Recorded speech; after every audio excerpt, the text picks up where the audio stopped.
Dios es como un espejo. Si miras hacia él, verás tu propia imagen. Si te sumerges en él, te convertirás en el reflejo mismo.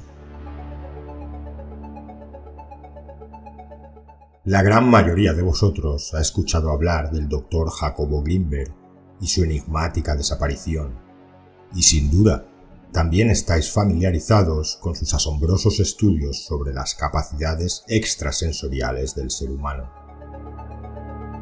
Sin embargo, su contribución más destacada fue una explicación científica del modo en que el cerebro, a través de su campo neuronal, genera la percepción y da origen a la realidad manifestada al interactuar con un misterioso campo holográfico informacional. Visualizad una estructura sutil y primordial que contiene toda la información y potenciales de la realidad. Grinberg denominó a este campo de potencial la latiz y la consideró la esencia de la realidad, presente en todos los niveles de la manifestación. Cada cerebro humano actúa como un campo neuronal que engendra un continuo mental. De este continuo mental surge un patrón o algoritmo, cuya función es interactuar con la latiz, seleccionar y discriminar la información que configura la realidad percibida. Lo extraordinario es que este algoritmo es lo que Grinberg identificó como el yo o el ego individual, una idea o construcción mental que nos concede una sensación de continuidad identitaria. La separación es una ilusión. En realidad, todos somos una sola conciencia, experimentándose a sí misma desde diferentes perspectivas. La teoría de Grinberg, a la que bautizó como teoría sintérgica, no es un mero elemento aislado en la ciencia contemporánea. Se entrelaza con otras interpretaciones similares y surgidas en diversos campos del conocimiento. Dos ejemplos notables de estas teorías son la teoría holográfica del cerebro y la realidad, concebida en 1949 por el neurocientífico Karl Pribram y fortalecida en 1971 por el físico David Bohm, propone que el cerebro y la realidad funcionan como un holograma. Almacenan y procesan información de manera distribuida y no localizada, mediante patrones informacionales de interferencia que se superponen e interactúan. Cada parte del cerebro contiene la información de todo el cerebro, y cada parte de la realidad contiene la información de toda la realidad. Esta teoría habla de un orden implicado o no manifestado y un orden explicado o existencia manifestada, sugiriendo que el cerebro, debidamente sintonizado, podría acceder a información más allá del espacio y el tiempo y percibir realidades alternativas. La teoría de los campos mórficos, desarrollada por el biólogo Rupert Sheldrake, postula que la naturaleza posee una memoria o mente colectiva transmitida a través de campos y patrones de información denominados campos mórficos. Estos determinan la forma y el comportamiento de diversos sistemas biológicos, desde moléculas hasta organismos complejos, especies y ecosistemas.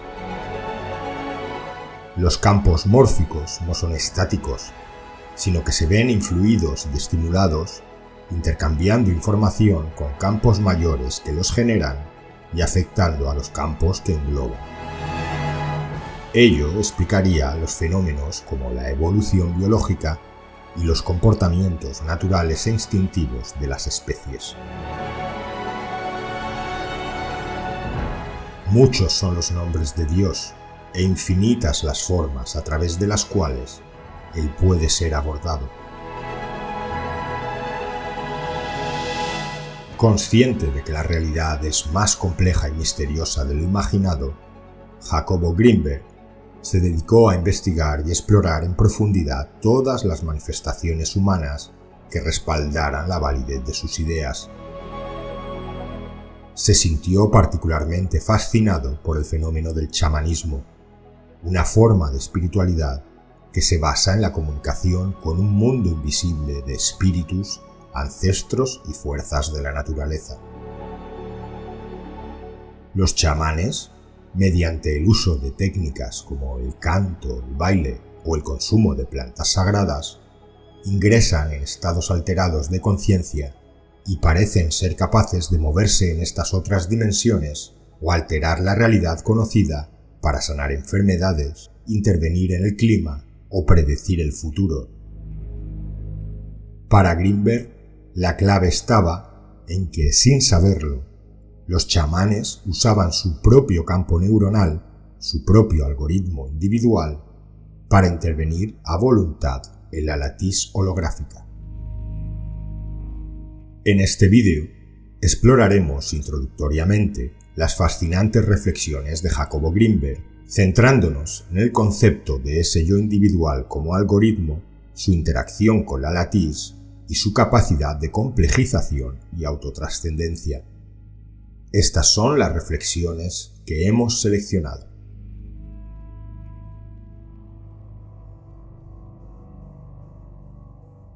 El yo no es una entidad, sino simplemente una idea.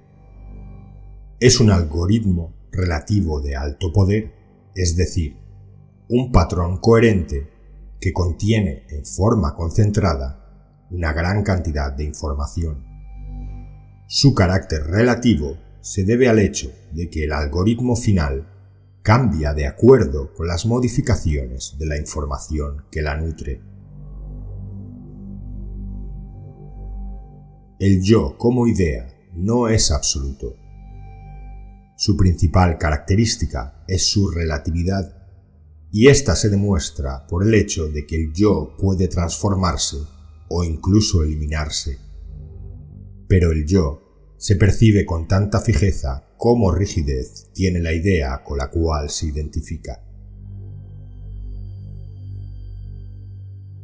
La observación del yo lo elimina como identidad absoluta al trasladarse la percepción del yo desde una posición de fusión de la última realidad interna consigo misma a otra en la cual la última realidad interna deja de ser última, puesto que puede ser observada.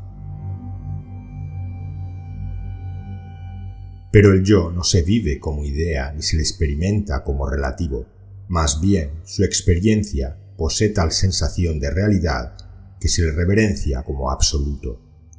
La dificultad para percibirlo simplemente como una idea surge del temor de que al hacerlo el resultado sea la infelicidad. El yo es un algoritmo de alto poder y máxima abstracción con una capacidad de autorregulación muy poderosa. Tal es su poder que intentar cambiar su estructura mediante un ataque frontal solamente produce un incremento de tensión interna y comúnmente una alteración somática que puede llegar a ser irreversible. La única forma segura de trascender la estructura del yo en forma sana es dejarlo ser, aceptándolo mientras se le observa. Poco a poco, la observación constante produce un cambio de perspectiva desde el yo hacia su observación. El observador, sin embargo, no es una entidad concreta, sino un proceso dinámico. Si el observador se confunde con el yo, refuerza su existencia. Y esto acontece cuando al observador se le adjudica una existencia concreta e incambiable. El yo como algoritmo no es el acto de observación, sino un contenido de la misma. El yo, sin embargo, no se vive como contenido, sino como continente, cuando en realidad es ambos. El continente se transforma en contenido cuando es observado o comprendido, apareciendo un nuevo continente que se vuelve a vivir como el yo. En este proceso, el yo se expande. Cada ser humano posee un continuo mental que no es otra cosa más que una serie ininterrumpida de cogniciones entrelazadas en relaciones causales.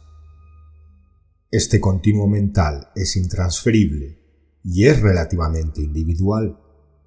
La sensación de ser uno mismo particular y específico se asocia con la existencia del continuo mental personal y se alimenta a partir de su existencia. Un pensamiento actual es el resultado de una cadena de pensamientos, emociones y sensaciones del pasado. Estas son causas determinantes de aquel y están mutuamente ligados y conectados. Las cadenas causales interconectadas son un flujo determinado por la historia personal. Desde esta perspectiva, la identidad yoica depende de los contenidos del continuo mental, pero cambia conforme estos se modifican. De esta forma se puede afirmar que el yo tiene una existencia real desde el punto de vista relativo, pero irreal desde una perspectiva absoluta. La experiencia del yo relativo es susceptible de ser identificada como tal. ¿Quién o qué es lo que realiza tal identificación? El continuo mental, en su coherencia global, es el verdadero responsable de la existencia del yo relativo, y la posición independiente del continuo mental es el estado en el cual el yo, como idea, es identificado como tal y trascendido. En esta posición, alejada e independiente del continuo mental y por lo tanto trascendente con respecto al yo, ¿qué existe? En primer lugar, nadie con carácter personal o individual ligado a un yo concreto. Sin embargo, la experiencia de individualidad persiste, aunque con una abstracción y sutileza mayúsculas. En segundo lugar, una experiencia de fusión entre el observador y lo observado. En tercer lugar, una sensación de libertad total. La persistencia de una noción vivencial de individualidad mezclada con una sensación de unidad durante el estado de ignorancia iluminada implica que ni una ni otra poseen existencia absoluta. Esta paradoja señala que nuestra naturaleza básica, más allá del continuo mental, no puede ser entendida desde la perspectiva de una lógica lineal y que su existencia no puede ser reducida a conceptualización alguna. La experiencia del yo relativo está ligada a la existencia de una coherencia global del continuo mental que puede ser algoritmizada. Esta coherencia global algorítmica constituye el tema básico de la personalidad. Cuando este tema básico es identificado y observado, se provoca un estado de conciencia en el cual desaparece el yo y toda conceptualización. Este estado de renacimiento a una realidad sin estructuras se llama estado de ignorancia iluminada. En tal estado desaparece el yo y se provoca una fusión entre el observador y lo observado, pero paradójicamente se mantiene la individualidad. El continuo mental en sí mismo no posee un yo, ni se experimenta a sí mismo como poseyéndolo.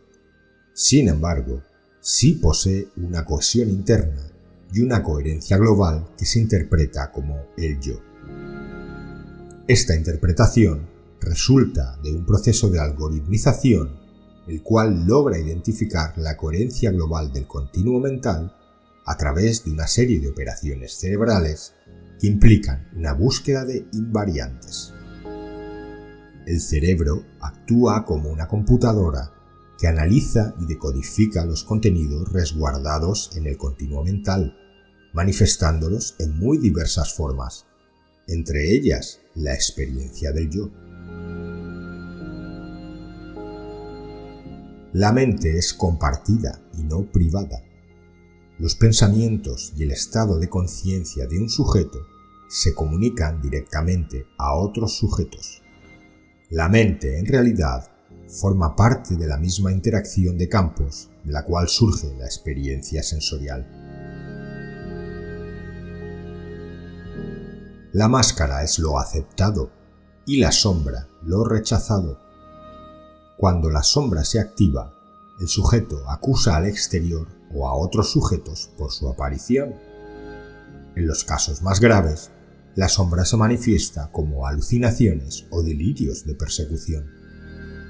El sujeto, incapaz de aceptar como parte de su identidad real a los aspectos negativos, los proyecta a los otros, salvaguardando así su identidad con los aspectos positivos. Cuando la tensión entre la personalidad y la sombra se hace insuperable, sobreviene una crisis de identidad, la que o bien se somatiza provocando una enfermedad y en su extremo la muerte, o bien activa un proceso de incorporación de la sombra a la máscara. Cuando esto último sucede y el sujeto logra aceptar como parte suya lo negativo que antes rechazaba y proyectaba al exterior, sobreviene un cambio de conciencia. Lo que experimentamos es parte nuestra. Vivir íntegramente es aceptar que somos uno y únicos. Si lo que sentimos no se ajusta al concepto que tenemos de nosotros mismos y luchamos en contra de lo que experimentamos, perdemos nuestra unidad, nos dividimos y dejamos de ser. Aceptando todo lo que experimentamos como parte de nuestra unidad, nos recuperamos. Pero para ello, la fe es indispensable. Por ello, la fuerza está en la fe y la medicina es la aceptación. Porque sin fe, el temor de perdernos nos gana y preferimos mantener una máscara de nosotros mismos, mostrarnos a los otros y a uno mismo en apariencia y falsedad, en el ideal del yo y no en su realidad. Cada cuerpo yoico en expansión implica un conjunto, cada vez más extenso, de correlaciones con procesos, eventos y objetos. En realidad, el mismo nivel del yo constituye un cuerpo de correlaciones, de tal forma que a cada nivel de individualidad le corresponde un nivel de realidad externa. A medida que acontece la expansión yoica, lo que antes formaba la frontera entre lo interno y lo externo, entre la realidad anímica y la objetal, se diluye o dilata, incorporándose en una matriz unificada que cada momento se hace más grande. En el extremo de la ausencia del yo, cuando ninguna invariante topográfica exista y la duración del presente de la individualidad tienda al infinito, todo lo externo se volverá interno. Todo lo objetal se transforma en anímico y dejaría de existir la dicotomía entre el observador y observado, tal y como todas las corrientes místicas lo predicen para el caso de la iluminación y la conciencia de unidad. La misteriosa visión de un mundo mágico en el cual todo responde y todo posee significado es una manifestación de un incrementado cuerpo de correlaciones que ahora se identifica con la individualidad yoica. Las consideraciones anteriores implican que lo que vivimos como acontecimientos externos son realmente proyecciones del continuo mental. Desde luego que estas proyecciones no son simples y menos conscientes, sino solamente desarrollos psicológicos profundos que permiten, a quien posee la madurez suficiente, la capacidad para atribuirle a los eventos externos un origen interno. Se requiere de una gran sinceridad y de una enorme responsabilidad aceptar que los acontecimientos externos que modifican y provocan cambios personales son realmente un producto del continuo mental individual entrelazado con los continuos mentales de otros individuos. Lo que llamamos espacio vacío realmente consiste en una estructura hipercompleja de tipo holográfico, en la cual cada una de sus porciones contiene información concentrada que converge a partir del resto. La observación siempre provoca un salto en los niveles de conciencia. El mejor ejemplo en este sentido es el paso que se produce cuando un sujeto deja de identificarse con los contenidos de sus pensamientos y es capaz de observar a estos simplemente como pensamientos y no como realidades últimas. El acto y el no acto se convierten en lo mismo. El pensamiento y el silencio se vuelven lo mismo. No existe tema ni memoria, todo es novedoso y sabio en su milagroso aparecer y acontecer. Él siempre es nuevo, pero nunca conocido. Su vivencia guía, pero no es un camino para llegar a una meta. En él, el camino y la meta son uno. No se fluye en él para llegar a él, porque fluir en él es estar en él. En él no hay yo, solamente sin yo se le puede experimentar a él. El yo es un filtro para él, un obstáculo para su vivencia, un velo para su luz. Pero para quedarse sin yo, es necesario aceptar que él también en el yo se encuentra y que el yo desde él es alimentado. No se puede luchar en contra del yo para quedarse sin yo. La lucha en contra del yo tiene como efecto fortalecer al yo. Quedarse sin yo es aceptarlo a él como origen del yo. Fluir en el sin yo es la total individualidad de la no individualidad. Se es uno mismo en el nivel en el cual todos son uno mismo. El objeto es en verdad un proceso, pero es percibido como objeto sólido como resultado de su algoritmización. La solidificación y la percepción de separatividad e independencia son las percepciones del algoritmo interno y no del objeto externo. Este último es un paquete de movimientos atómicos y moleculares interrelacionados entre sí y con todos los campos energéticos existentes en el espacio. La realidad del sí mismo se confunde con la realidad de lo que se cree ser, de la misma forma en la que la realidad del mundo se confunde con la realidad de la percepción del mismo. Lo cierto es que existe una realidad en la que no existe separación entre lo que se es y el mundo. La experiencia de esta realidad es la iluminación. En el espacio, cada uno de sus puntos concentra información acerca de la totalidad. Todo lo que sucede en el universo se refleja en cambios que acontecen en cualquiera y todas sus porciones. La organización de la información en el espacio es holográfica, no solo por la razón anterior, sino por el hecho de que todo en él está interconectado y nada en él es independiente. Lo que está sucediendo en este lugar repercute y afecta en todas las zonas del espacio, y lo que acontece en todos los puntos del universo está representado aquí. Cada nivel de la identidad yoica contiene la semilla de la realidad. A partir de la sensación indefinible de ser en el neonato, la experiencia asociada con la identidad corporal en el niño y todos los niveles de identidad subsecuentes, la realidad está presente, pero limitada por alguna estructura solidificada. En otras palabras, lo que siento ser como mi yo contiene la experiencia de la realidad, y ésta se encuentra en toda la escala de mi desarrollo hasta la misma iluminación. La diferencia es que en esta última, mi identidad es la misma realidad, sin filtros ni separaciones, mientras que antes, la misma realidad era experimentada como un yo pero en forma limitada y distorsionada.